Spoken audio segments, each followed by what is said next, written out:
लाल सागर में यमन के हूथियों द्वारा हमलों की वजह से माल ले जाने वाले कई जहाज़ों को रास्ता बदलना पड़ रहा है। इससे वैश्विक सप्लाई चेनों और ख़ासकर भारत के छोटे निर्यातकों पर गहरा असर पड़ा है। न्यूज़ एजेंसी रॉयटर्स के मुताबिक कोलकाता में रहने वाले निर्यातक अतुल झुंझुनवाला अपने बाल नोच रहे हैं, क्योंकि उन्होंने अभी लाल सागर के संकट की वजह से एक और ऑर्डर गंवा दिया है। इस संकट की वजह से जहाज़ रानी के उनके खर्च और माल पहुंचाने का समय काफ़ी बढ़ गया है।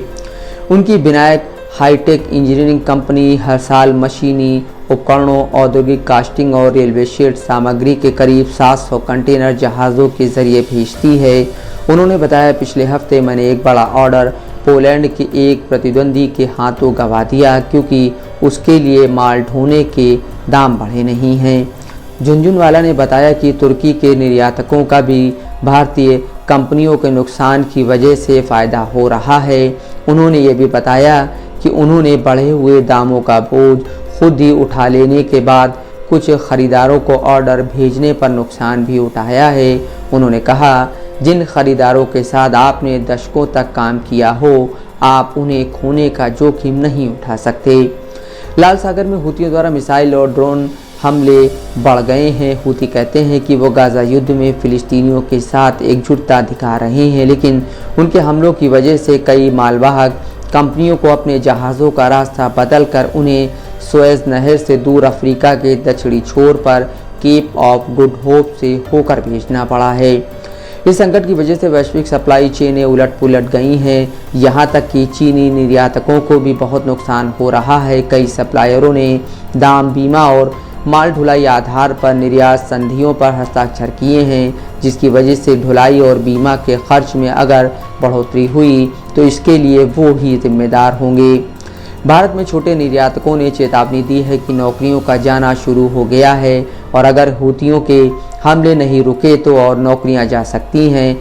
भारत साल में 3,735 अरब रुपए मूल्य के उत्पादों का निर्यात करता है और इसमें से 40% हिस्सा छोटे निर्यातकों का ही है। उद्योग से जुड़े लोगों के अनुमान के मुताबिक ये छोटे निर्यातक इस संकट के पहले से बहुत ही कम मुनाफे पर काम कर रहे थे, जो अमूमन 3 से 7% के बीच था।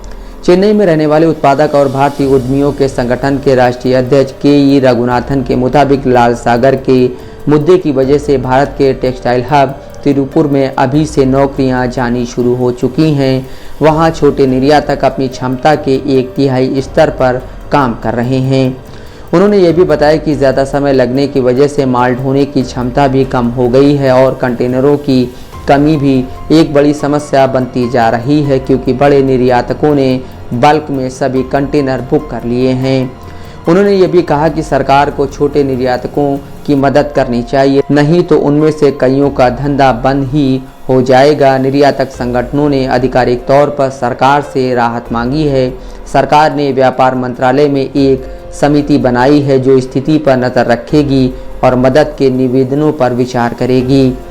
यूरोप और अमेरिका के साथ भारत के मर्चेंडाइज व्यापार का 80% से भी ज़्यादा हिस्सा सामान्य रूप से लाल सागर से होकर गुजरता है। भारत एक महीने में करीब 664 अरब रुपए मूल्य के मर्चेंडाइज यूरोप भेजता है और करीब 498 अरब मूल्य के अमेरिका भेजता है। टेक्सटाइल, इंजीनियरिंग का सामान, रत्न और आभूषण इन इलाकों में जाने वाले भारत के सबसे बड़े निर्यात हैं। केप ऑफ गुड होप से घूमकर जाने का मतलब है भारत से जाने वाले जहाज़ों को अक्सर यूरोप में अपने ठिकानों पर पहुंचने से पहले अतिरिक्त 15-20 दिन चाहिए। इससे खर्च बहुत बढ़ जाता है। कजारिया सेरामिक्स के अध्यक्ष अशोक कजारिया ने पिछले महीने समीक्षकों को बताया था कि एक कंटेनर ब्रिटेन भेजने की लागत, जहां लाल सागर का संकट शुरू होने से पहले करीब 50,000 रुपये थी, वहीं अब वह बढ़कर 3 लाख रुपए से भी ज़्यादा हो गई है। इंदौर की कपड़े बनाने की कंपनी प्रतिभा सिंटेक्स के COO नितिन सेठ कहते हैं कि यह कई कपड़ा निर्यातकों के लिए सबसे ख़राब समय में से एक है। उन्होंने बताया, अगर यह स्थिति जारी रही तो कम से कम हर 5वें छोटे निर्यातक को लोगों को नौकरी से निकालना पड़ेगा। कपड़ा उद्योग सीधे 4.5 करोड़ लोगों और दूसरे तरीकों से अतिरिक्त 1.5 करोड़ लोगों को रोजगार देता है। इकलौती आशा की किरण छोटे निर्यातकों को इस बात में नजर आ रही है कि भारत में निर्यात के कई ठेकों का मार्च या अप्रैल में रिन्यूअल होना है। कई छोटे निर्यातकों ने बताया कि उन्हें उम्मीद है कि ग्राहक बढ़े हुए खर्च का थोड़ा बोझ उठाने के लिए तैयार हो जाएंगे। Bureau report, Dastak live news.